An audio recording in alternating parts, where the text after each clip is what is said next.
안녕하세요. 복음생각입니다. 복음회의 제5강 천국의 비밀 두 번째 시간입니다. 지난 시간의 내용을 잠깐 복습해 보면요. 예수님께서 천국에 대해서 가르치신 것은 대부분 비유라고 했죠. 그리고 겨자씨 비유를 살펴봤는데요. 핵심적인 내용은 하나님의 통치가 한 번에 완전한 형태로 임하는 것이 아니다라는 것을 봤습니다. 그리고 이런 질문을 했었죠. 주 예수를 믿는 사람은 구원을 받은 것인가? 구원을 받고 있는 것인가? 구원을 앞으로 받을 것인가? 답은 셋 다라는 것이죠. 구원을 받을 것이고, 받고 있고, 또 이미 받은 것이죠. 그래서 미래의 구원, 현재의 구원, 과거의 구원이 다 있는 것이고요. 미래의 구원은 영화, glorification이라고 하고요. 현재의 구원은 성화, sanctification, 과거의 구원은 칭의, justification 이렇게 정리를 할 수 있겠습니다. 사실 오늘은 새로운 비유들을 볼 텐데요. 먼저 가라지 비유입니다. 마태복음 13장 24절부터 30절까지입니다. 예수께서 그들 앞에 또 비유를 들어 이르시되 천국은 좋은 씨를 제밭에 뿌린 사람과 같으니 사람들이 잘 때에 그 원수가 와서 곡식 가운데 가라지를 덧뿌리고 갔더니 싹이 나고 결실할 때에 가라지도 보이거늘 집주인의 종들이 와서 말하되 주여 밭에 좋은 씨를 뿌리지 아니하였나이까? 그런데 가라지가 어디서 생겼나이까? 주인이 이르되 원수가 이렇게 하였구나. 종들이 말하되 그러면 우리가 가서 이것을 뽑기를 원하시나이까? 주인이 이르되 가만두라. 가라지를 뽑다가 곡식까지 뽑을까 염려하노라. 둘 다 추수 때까지 함께 자라게 두라. 추수 때에 내가 추수꾼들에게 말하기를 가라지는 먼저 거두어 불사르게 단으로 묶고 곡식은 모아 내 곳간에 넣으라 하리라. 곡식과 가라지가 섞여 있다라는 얘기를 하는 거죠. 그 얘기는 참 그리스도인과 그렇지 못한 사람이 섞여 있다라는 얘기입니다. 그리고 그 둘을 구분하는 게 그렇게 쉽지는 않습니다. 섞여 있다라는 거는 알지만 정확히 참 그리스도인이 누구고 아닌 사람이 누구인지 갈라내기는 쉽지가 않습니다. 예를 들면 교회에서 바리새인의 열심을 가진 사람이 있고 또 하나님의 통치가 막 시작된 사람이 있으면 누가 진짜 그리스도인이고 누가 아닌지를 구별하기는 쉽지가 않다는 겁니다. 그래서 이 비유에서도 가라지를 뽑을까요? 했더니 주인은 하나님이겠죠? 가만두라 이렇게 얘기하는 거죠. 그래서 무리하게 그 둘을 구분하려고 시도하지 마라 그런 얘기죠. 그런 무리한 짓을 하다가는 참 그리스도인에게도 해로운 영향이 미치게 된다 이런 얘기입니다. 그리고 마지막 때가 되면 비유에서는 추수 때죠. 마지막 때가 되면 구분되어서 하나는 곳간으로 들어가고 하나는 불사르게 된다 이렇게 되는 거죠. 섞여 있는데 그거를 지금은 무리하게 구분할 필요가 없고 마지막 때는 구분된다 뭐 이런 얘기입니다. 그 다음에 비슷한 비유인데요. 그물 비유입니다. 그물 비유 마태복음 13장 47절부터 50절까지입니다. 또 천국은 마치 바다에 치고 각종 물고기를 모는 그물과 같으니 그물에 가득함에 물가로 끌어내고 앉아서 좋은 것은 그릇에 담고 못된 것은 내버리느니라. 세상 끝에도 이러하리라. 천사들이 와서 의인 중에서 악인을 갈라내어 풀무불에 던져 넣으리니 거기서 울며 이를 갈리라. 이 비유도 역시 섞여 있다라는 걸 얘기합니다.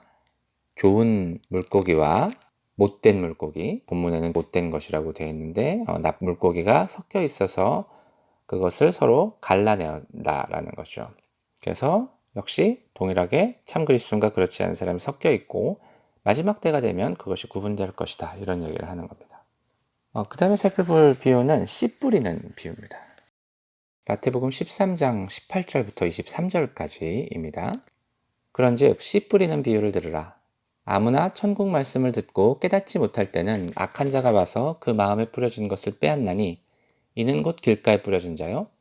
돌밭에 뿌려졌다는 것은 말씀을 듣고 즉시 기쁨으로 받되 그 속에 뿌리가 없어 잠시 견디다가 말씀으로 말미암아 환난이나 박해가 일어날 때에는 곧 넘어지는 자요. 가시떨기에 뿌려졌다는 것은 말씀을 들으나 세상의 염려와 재물의 유혹에 말씀이 막혀 결실하지 못하는 자요. 좋은 땅에 뿌려졌다는 것은 말씀을 듣고 깨닫는 자니 결실하여 어떤 것은 100배, 어떤 것은 60배, 어떤 것은 30배가 되느니라 하시더라. 이 본문은 사실 부분에서 예수님께서 비유를 말씀하시고 그 다음에 이 지금 읽은 본문에서 예수님께서 그걸 해설하시는 내용이죠. 그래서 원래 비유는 어떤 사람이 씨를 뿌렸는데 씨가 일부는 길가에, 일부는 돌밭에, 일부는 가시떨기에, 일부는 좋은 땅에 떨어져서 길가에 떨어진 씨는 새가 와서 먹어버렸고 돌밭에 떨어진 씨는 싹이 났지만 뿌리가 없어서 해가 쨍쨍 비치니까 말라 죽었고 가시떨기에 뿌려진 것은 싹이 나서 자랐지만 이 가시떨기에 막혀가지고 결실하지 못했고 좋은 땅에 뿌려진 씨는 결실해서 100배, 60배, 30배의 열매를 맺는다. 이런 내용이죠. 원래 비유는. 그리고 방금 전에 읽은 이 내용이 예수님께서 그 비유의 내용을 해설하시는 내용입니다. 그래서 4개의 땅이 나오죠. 길가, 돌밭, 가시떨기, 좋은 땅. 이 4땅은 모두 말씀을 듣는 사람입니다. 이렇게 씨가 천국 말씀을 얘기를 하는 거니까요. 그 얘기는 이 4땅이 모두 다 말하자면 교회에 와서 앉아서 설교를 듣는 사람이라는 얘기입니다. 자, 그러면 요 4땅에 해당하는 사람 중에 누가 참 그리스도인이고 누가 아닐지를 한번 생각을 해보죠. 쉬운 거부터 가보면요. 좋은 땅은 참 그리스도인이겠죠. 당연히. 그 다음에 길가는 어떨까요? 길가는 천국 말씀이 들어가지 못하는 거죠. 그래서 길가라는 것은 사람들이 많이 다녔기 때문에 길이 딱딱해서 이 씨가 땅속으로 못 들어갔다는 얘기지 않습니까? 그래서 마음이 굳어 있어서 하나님의 말씀이, 천국 말씀이 그 마음 안으로 못 들어갔다라는 얘기죠. 예수님의 해설에서도 천국 말씀을 듣고 깨닫지 못할 때는 그 마음에 뿌려진 것을 악한 자가 와서 빼앗는다, 이렇게 설명하는 거죠. 말씀이 그 사람 안으로 못 들어간 거죠. 길가에 해당하는 사람은 참 그리스도인이 아니다라고 쉽게 얘기를 할 수 있겠습니다. 자, 돌밭은 어떻게 되나요? 이 사람은 참 그리스도인인가요? 아닌가요? 돌밭은 일단 싹이 났어요. 그렇죠? 싹이 났는데 해가 쨍쨍 찌니까 말라 죽었다, 이렇게 되는 거죠. 그래서 예수님의 해설을 보면 말씀을 듣고 즉시 기쁨으로 받되 그 속에 뿌리가 없어 잠시 견디다가 말씀으로 말미암아 환난이나 박해가 일어날 때에는 곧 넘어지는 자요, 이렇게 얘기하죠. 말씀을 듣고 즉시 기쁨으로 받는다는 겁니다. 말하자면 말씀을 듣고 은혜를 받는다는 겁니다. 주일 설교에서 은혜를 받는 거일 수도 있고 아니면 수련회나 또는 부흥회나 이런 데서 은혜를 받을 수 있는 거죠. 그런데 즉시 기쁨으로 말씀을 받았는데 그 속에 뿌리가 없다는 겁니다. 그래서 잠시 견디다가 말씀으로 말미암아 환난이나 박해가 일어날 때는 곧 넘어진다라는 거죠. 이 말씀을 지키기 위해서 내가 대가를 치러야 되면 그거는 잘 못한다는 거죠. 그래서 내가 말씀을 은혜로 받기는 하는데 말씀을 좋아하고 그러나 그것 때문에 말씀으로 말미암아서 환난이나 박해가 일어날 때에는 이 하나님의 말씀을 지키기 위해서 내가 대가를 치러야 할 때는 그걸 못한다라는 얘기죠. 자, 이 사람은 참 그리스도인입니까? 아닙니까? 아니겠죠. 일단 말라 죽었다라고 얘기를 하니까요. 그리고 그 말씀을 지키기 위해서 어떤 삶을 사느냐가 이 사람이 참 그리스도인인지 아닌지를 보여주는 걸 테니까요. 그래서 돌밭에 해당하는 사람도 참 그리스도인이 아닙니다. 가장 어려운 게 가시떨기에 해당하는 사람입니다. 가시떨기에 뿌려진 씨는 자랐는데 가시떨기의 기운에 막혀서 열매를 못 맺었다, 이렇게 얘기를 하고, 예수님의 해설에 따르면 말씀을 들으나 세상의 염려와 재물의 유혹에 말씀이 막혀 결실하지 못하는 자다, 이렇게 얘기합니다. 세상의 염려와 재물의 유혹이죠.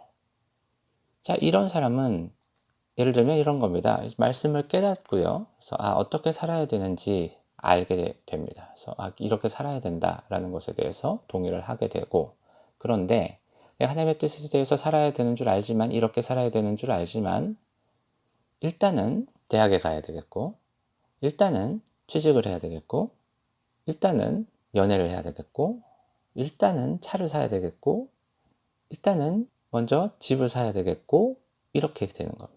그래서 우선순위 계속 밀려요. 세상의 염려와 재물의 유혹이 계속해서 다가오기 때문에 그것 때문에 내가 하나님 뜻대로 어떻게 살아야 될지를 알긴 하지만 그 우선순위가 자꾸 뒤로 밀립니다. 그래서 결국은 결실하지 못하는 거죠. 열매를 맺지 못하는 거죠. 자, 이런 사람은 참 그리스도인입니까? 아닙니까? 자, 애매하긴 한데 두 가지 이유에서 참 그리스도인이라고 보기 어렵다. 이렇게 생각이 됩니다. 첫 번째, 열매를 못 맺었잖아요. 그들의 열매로 그들을 알지라 이렇게 얘기하는 거 아닙니까? 좋은 나무마다 좋은 열매를 맺고 나쁜 나무마다 나쁜 열매를 맺는다. 이런 얘기죠. 열매를 못 맺었단 말이죠. 둘째는 세상의 염려와 재물의 유혹의 말씀이 막혔다는 것은 이 세상과 재물이 이런 사람들에게 우상이 되었다라는 얘기입니다. 그래서 우상 숭배하는 자는 천국에 못 간다. 이렇게 4강에서 살펴봤었죠. 그래서 제 생각에는 이 가시떨기에 해당하는 사람도 참 그리스도인이라고 보기 어렵다는 거죠. 어찌됐건 이 네 땅에 해당하는 사람이 다 섞여 있습니다. 여러분들 교회에서도 잘 보시면 이 네 부류의 사람이 다 교회에 있는 것을 어렵지 않게 아실 수 있을 겁니다. 이 네 땅에 해당하는 사람이 다 섞여 있고 그 중에 좋은 땅만 참 그리스도인이라고 볼 수 있다. 이런 겁니다. 물론 다른 땅처럼 보이는 사람도 마음속이 하나님께서 어떻게 보시는지는 알 수 없는 일이기는 합니다. 어쨌든 오늘은 가라지 비유를 포함해서 세 가지 비유를 살펴봤는데요. 공통점은 참 그리스도인과 그렇지 않은 사람이 섞여 있다는 것을 얘기를 한다는 겁니다. 자, 오늘은 여기까지 하고요. 다음 영상에서 밭에 감추인 보화의 비유를 비롯한 여러 비유들을 살펴보겠습니다.